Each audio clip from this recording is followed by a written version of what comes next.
Hello everyone.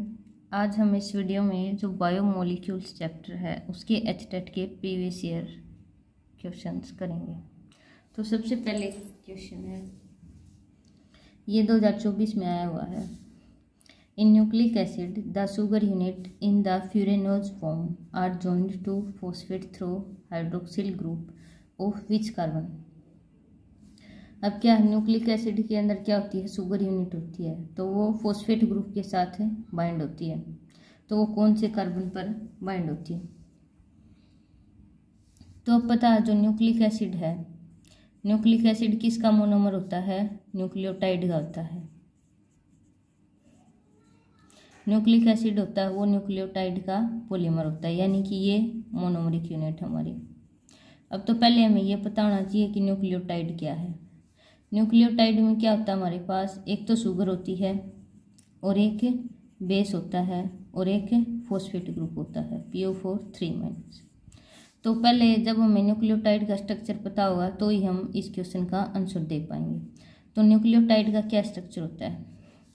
तो sugar present होती है। शुगर कौन सी प्रेजेंट होती है? राइबोज। बीटा फॉर्म में प्रेजेंट होती है, बीटा राइबोज। पहले हम ये शुगर है वो ऐसे प्रेजेंट होती है।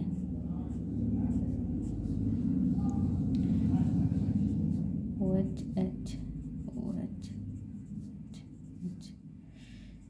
CH2OH। तो ये हमारे पास है बीटा राइबोज शुगर। ये शुगर प्रेजेंट होती है न्यूक्लिक एसिड में। अब क्या है, ये फर्स्ट कार्बन है, ये सेकंड है, ये थर्ड है, ये फोर्थ है और ये फिफ्थ कार्बन है। जो बेस होता है वो बेस फर्स्ट कार्बन पर जो OH है उसके साथ अटैच होता है। ये जो फर्स्ट कार्बन है इस पर बेस अटैच होता है। और जो फिफ्थ कार्बन है, फिफ्थ कार्बन पर जो OH लगा है उसके साथ हमारे पास होता है फॉस्फेट ग्रुप अटैच। तो ये होगी एक न्यूक्लियोटाइड। अब ये पॉलीमर है तो एक न्यूक्लियोटाइड और होगी इसके नीचे, तो दूसरी न्यूक्लियोटाइड भी हम ऐसे ही बना देते हैं। ये इसका पहला कार्बन, ये दूसरा, ये तीसरा, ये चौथा और CH2OH यहाँ बेस लगा होता है। तो ये एक न्यूक्लियोटाइड हो गई, दूसरी न्यूक्लियोटाइड। और ये जो फिफ्थ कार्बन है इस पर भी फॉस्फेट ग्रुप लगा हुआ PO4 3-। अब ये पूछा है कि ये जो फॉस्फेट ग्रुप है कौन से कार्बन पर अटैच होता है? एक तो थर्ड कार्बन पर है। अब ये क्या, न्यूक्लिक एसिड, ये पॉलीमरिक फॉर्म है। एक न्यूक्लियोटाइड ये हो गया, एक न्यूक्लियोटाइड ये हो गया। ये आपस में तो जुड़ेंगे, ऐसे तो है नहीं अकेले रहेंगे, ऐसे तो ये मोनोमर हो गए, हमें तो पॉलीमर बनाना है। फिर ये जो फॉस्फेट ग्रुप है ना, इस न्यूक्लियोटाइड का ये जो फॉस्फेट ग्रुप है ये दूसरे न्यूक्लियोटाइड का जो OH ग्रुप है, कौन सा OH है, जो थर्ड कार्बन पर लगा है, उसके साथ बॉन्ड बनाता है। और इस ये जो लिंकेज होती है इसको फॉस्फोडाइएस्टर लिंकेज बोलते हैं। तो देखो, एक न्यूक्लियोटाइड तो ये हो गया, जो फर्स्ट कार्बन पर OH है उसके साथ बेस लगेगा और फिफ्थ कार्बन पर जो OH है उसके साथ फॉस्फेट यूनिट लगती है। तो एक न्यूक्लियोटाइड पूरा। अब दूसरा न्यूक्लियोटाइड भी ऐसे ही होता है। अब जो दोनों न्यूक्लियोटाइड हैं वो आपस में कैसे जुड़ती हैं? जो इस न्यूक्लियोटाइड का फॉस्फेट ग्रुप है दूसरे न्यूक्लियोटाइड का जो थर्ड कार्बन पर OH है उसके साथ बॉन्ड बनाता है, फॉस्फोडाइएस्टर लिंकेज। तब क्या पूछा पेपर वाले ने, जो फॉस्फेट ग्रुप होता है वो कौन से कार्बन पर अटैच है? अब मैं इस न्यूक्लियोटाइड का देखूं, इस न्यूक्लियोटाइड को, तो फॉस्फेट ग्रुप एक तो फिफ्थ कार्बन पर लगा है और एक थर्ड कार्बन पर लगा है। अब डायरेक्ट कार्बन पर नहीं लगा है, इस कार्बन के साथ जो हाइड्रोक्सिल ग्रुप है इसके साथ बाइंड करेगा। और थर्ड कार्बन पर जो OH है उसके साथ भी फॉस्फेट ग्रुप लगा है। तो क्या है, एक न्यूक्लियोटाइड है, उसके दो कार्बन है, थर्ड और फिफ्थ, उस पर हमारे पास फॉस्फेट ग्रुप लगा है। तो यही पेपर वाले ने पूछा है। तो कौन सा कार्बन आ जाएगा? C3 और C5। और ये जो लिंकेज होती है न्यूक्लियोटाइड्स के बीच में वो लिंकेज होती है फॉस्फोडाइएस्टर लिंकेज। तो ये 2024 का आया हुआ क्वेश्चन है। अब ये है, deficiency of which of the following vitamin causes increased blood clotting time. अब विटामिन क्या, विटामिन में बहुत ही स्मॉल अमाउंट में ज़रूरत होती है, लेकिन वैसे तो थोड़ी अमाउंट में चाहिए, अगर इनकी डेफिशिएंसी हो गई तो डिजीज हो जाता है। तो विटामिन हमारे पास A B C D E इतने टाइप के होते हैं। तो अब पूछा है कि कौन से विटामिन की कमी से जो ब्लड क्लोटिंग टाइम है वो बढ़ जाएगा। ब्लड क्लोटिंग टाइम का क्या मतलब है, अगर हमें कहीं कट लग गया तो एक आदमी तो ऐसा होता है जिसमें जो ब्लड है, ब्लड का फ्लो है तभी रुक जाता है, उसका तो ब्लड क्लोटिंग टाइम कम है। और एक आदमी ऐसा है अगर उसको कट लग गया तो उसका खून बहने से ही नहीं रुकता है, मतलब बहुत देर तक बहता रहता है, तो उसका ब्लड क्लोटिंग टाइम ज़्यादा है।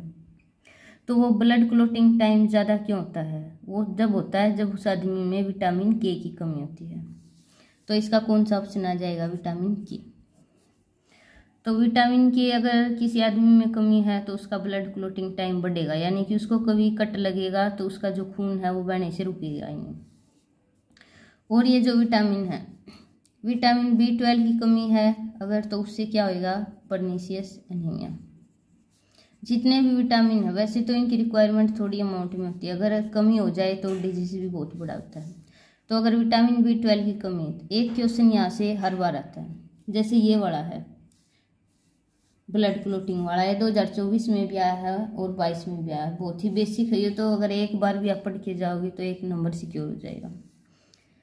तो वैसे मैं बता देती हूँ जानकारी के लिए, विटामिन B12 की कमी से होता है परनीशियस एनीमिया, और विटामिन E की कमी से होता है हमारे पास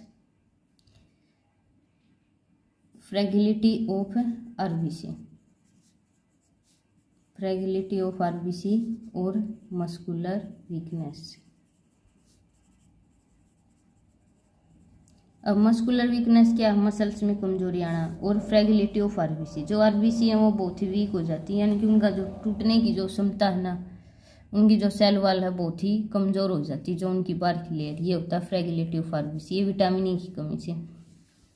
और विटामिन B6 की कमी से होता है कन्वर्जन, इसको हम हिंदी में बोलते हैं मोच आना या फिर ऐंठन, कुछ ऐसा ही होता है। तो ये एक क्वेश्चन तो विटामिन से आता है, अगर आप एक बार भी टेबल पढ़ लेना कि इसकी कमी से क्या होता है तो एक नंबर आपका आ जाएगा।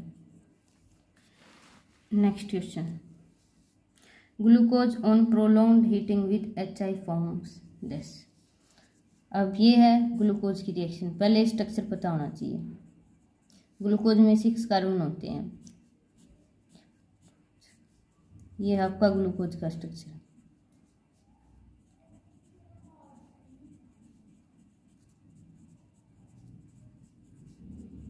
अब इसकी रिएक्शन करवाई है HI के साथ, तो क्या होता है, ये जो ग्लूकोज है ये हेक्सेन में कन्वर्ट हो जाती है, यानी कि जितने भी कार्बन हैं ये OH ग्रुप सब रिमूव हो जाएंगे।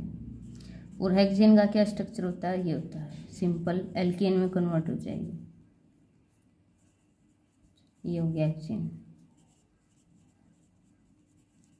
तो ये है ग्लूकोज की रिएक्शन, ये भी आती है हर बार।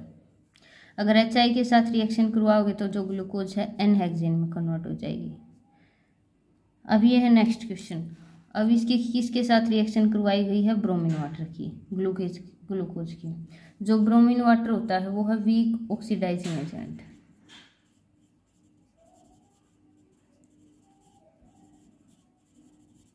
ये वाला जो क्वेश्चन है 2021 में भी आया है, 19 में आया है, तो एचटेट में रिपीटिशन तो होता ही है। तो ब्रोमीन वाटर है वीक ऑक्सीडाइजिंग एजेंट, ये क्या करेगा, ये जो एल्डिहाइड ग्रुप है इसको कार्बोक्सिलिक ग्रुप में कन्वर्ट कर देता है। तो हमारे पास क्या बन जाएगा, अब यहाँ एल्डिहाइड ग्रुप नहीं होएगा, यहाँ पर कार्बोक्सिलिक ग्रुप आ जाएगा और बाकी सारा स्ट्रक्चर सेम रहेगा। तो इसको हम क्या बोलते हैं, इसको बोलते हैं ग्लूकोनिक एसिड।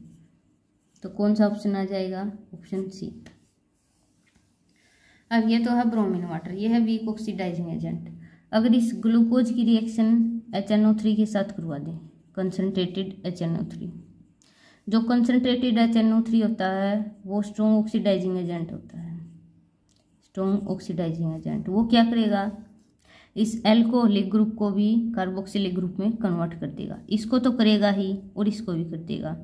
तो क्या बन जाएगा हमारे पास, जो एल्डिहाइड है वो भी किस में कन्वर्ट हो गया, COH ग्रुप में, और जो ये प्राइमरी अल्कोहलिक था यानी कि लास्ट कार्बन पर, ये भी हमारे पास COH में कन्वर्ट हो गया, और बाकी ये बीच वाले कार्बन एज इट इज रहेंगे। ये बीच वाले स्ट्रक्चर में कोई चेंज नहीं आएगा। ये हो गया। ये कौन सा एसिड बन गया? ये बन गया सैक्रिक एसिड। देखो ये ग्लूकोनिक एसिड है, ये सैक्रिक है। डिफरेंस क्या है? यहाँ सिर्फ एक कार्बोक्सिलिक ग्रुप है और यहाँ 2 कार्बोक्सिलिक ग्रुप है। ये स्ट्रॉन्ग ऑक्सीडाइजिंग एजेंट से बना है, ये वीक से बना है। तो पेपर वाले ने पूछा था ब्रोमीन वाटर से क्या बनेगा, तो ये ध्यान देना है कि स्ट्रॉन्ग दिया है या वीक दिया है, उसके अनुसार हमें आंसर देना है। तो इसका आ जाएगा ऑप्शन बी, ग्लूकोनिक एसिड। तो जो ग्लूकोज की रिएक्शन है डिफरेंट रिएजेंट के साथ, वो भी पेपर में आती है, वो भी जरूर। अब है नेक्स्ट क्वेश्चन। ये वाला जो क्वेश्चन है ये देखो 2018 में भी आया है, 21 में भी आया है। तो जो विटामिन की जो टेबल दे रखी है एनसीईआरटी में, वो तो करनी ही है। एक विटामिन तो पक्का पूछा जाता है, एक बार भी पढ़ लेते हो तो आपका 1 नंबर पक्का हो जाएगा। अब है deficiency of which of the following vitamin caused increased fragility of RBC and muscular weakness. मैंने पहले बताया था मस्कुलर वीकनेस यानी कि मसल्स की कमजोरी, और इंक्रीज्ड फ्रैजिलिटी यानी कि जो आरबीसी की जो बार की लेयर वो वीक हो जाएगी, उनका जो टूटने की जो चांसेस आरबीसी के वो बढ़ जाएंगे। तो वो किसकी कमी से होता है? वो विटामिन ई की कमी से होता है। और विटामिन ई किस में पाया जाता है? सनफ्लावर हो गया, या फिर अपने पास ये आलमंड हो गए, कोई भी ऑयली चीज, उसमें विटामिन ई पाया जाता है। अब के का बताया था मैंने, क्लोटिंग टाइम बढ़ा देगा। विटामिन B12 से पर्नीसियस एनीमिया। पर्नीसियस एनीमिया क्या होता है? जो आरबीसी के अंदर हीमोग्लोबिन की अमाउंट हो जाती है वो कम हो जाती है। अब हीमोग्लोबिन ऐसा प्रोटीन है जो ऑक्सीजन ट्रांसपोर्ट करता है। जिस भी इंसान में हीमोग्लोबिन की कमी होती है उससे ज़्यादा काम नहीं होता, वो जल्दी थक जाता है, क्योंकि ऑक्सीजन ही नहीं जाएगी तो शरीर के अंदर वो काम कैसे करेगा। और ये विटामिन B6 है, इससे कन्वर्जन होता है, जिसको हम मोच या फिर एठन कुछ बोलते हैं। अब है विच of the following is non reducing sugar. Non reducing sugar अब क्या है? शुगर हमारे पास एक तो होती है मोनोसैक्राइड्स और एक होती हैं डाइसैक्राइड्स और एक होती हैं पॉलीसैक्राइड्स। अब क्या पूछा? नॉन रिड्यूसिंग शुगर यानी कि कौन सी शुगर? नॉन रिड्यूसिंग हमारे पास एक तो टोलेंस रिएजेंट होता है और एक फेलिंग सॉल्यूशन होता है। जो भी शुगर इनको रिड्यूस कर देगी वो तो रिड्यूसिंग शुगर हो जाती है, और जो रिड्यूस नहीं करती वो नॉन रिड्यूसिंग शुगर है। अब जितनी भी मोनोसैक्राइड्स होती हैं वो सारी रिड्यूसिंग शुगर होती हैं। जितने भी मोनोसैक्राइड वो सारी रिड्यूसिंग होगी। डाइसैक्राइड में दोनों चांसेस हैं, रिड्यूसिंग भी हो सकती है और नॉन रिड्यूसिंग भी हो सकती है। वो किस पर डिपेंड करेगा? डाइसैक्राइड के स्ट्रक्चर पर डिपेंड करेगा, उसमें कौन सी लिंकेज है। और जितनी भी पॉलीसैक्राइड हैं वो मोस्टली नॉन रिड्यूसिंग में ही आती हैं। एक्सेप्शन तो खैर इसमें भी होगा, लेकिन मोनोसैक्राइड का पक्का ये हमेशा रिड्यूसिंग होगी। डाइसैक्राइड में दोनों तरह की आती हैं, वो डिपेंड करता है लिंकेज कैसी है मोनोसैक्राइड्स के बीच में। अब देखो, अब जो ग्लूकोज है और फ्रुक्टोज है ये कैसी शुगर है? ये है मोनोसैक्राइड, ये भी मोनोसैक्राइड है। तो ये कैसी है? ये तो रिड्यूसिंग शुगर है, तो ए और सी ऑप्शन तो बिल्कुल भी नहीं आएगा। अब बची सुक्रोज और लैक्टोज, ये कैसी शुगर है? ये है डाइसैक्राइड। एक हमारे पास सुक्रोज होती है, एक लैक्टोज है और एक माल्टोज है। ये जो सुक्रोज होती है ये तो नॉन रिड्यूसिंग होती है और ये दोनों रिड्यूसिंग होती है। तो क्या पूछा? नॉन रिड्यूसिंग शुगर पूछा है, तो नॉन रिड्यूसिंग में क्या आ जाएगा हमारे पास? सुक्रोज। तो इसका हो जाएगा ऑप्शन बी। तो ये ध्यान रखना, मोनोसैक्राइड होगी हमेशा रिड्यूसिंग, और डाइसैक्राइड का जो सुक्रोज होती है वो नॉन रिड्यूसिंग होती है, और जो लैक्टोज है और जो माल्टोज है वो रिड्यूसिंग है। ये हम इनकी जब थ्योरी क्लासेस शुरू करेंगे तो उसका स्ट्रक्चर बताएंगे कि कैसे ये रिड्यूसिंग है और ये नॉन रिड्यूसिंग है। अगर आपको स्ट्रक्चर नहीं पता तो आप इसको डायरेक्ट याद रख सकते हो। सुक्रोज नॉन रिड्यूसिंग है और ये रिड्यूसिंग, और जितनी भी मोनोसेक्राइड होंगी जैसे ग्लूकोज है, फ्रुक्टोज, ग्लैक्टोज, मैनोज, ये सारी रिड्यूसिंग में आएगी। तो ये 2019 का PYQ है। अब है next structure, sugar moiety present in DNA molecule is. DNA molecule है। अब क्या पूछा इसके अंदर, शुगर पूछी है। शुगर होती है हमारे पास राइबोज, राइबोज नहीं होती, डीऑक्सीराइबोज होती है। डीऑक्सीराइबोज का क्या मतलब है कि यहाँ एक ऑक्सीजन सेकंड पोजीशन पर जो OH ग्रुप होता है वो अब्सेंट होता है, OH की जगह यहाँ सीधा H होता है, तो डीऑक्सी यानी कि एक ऑक्सीजन की कमी है। जैसे मैंने पहले बताया था फर्स्ट वाले क्वेश्चन में क्या स्ट्रक्चर होता है, ये होता है।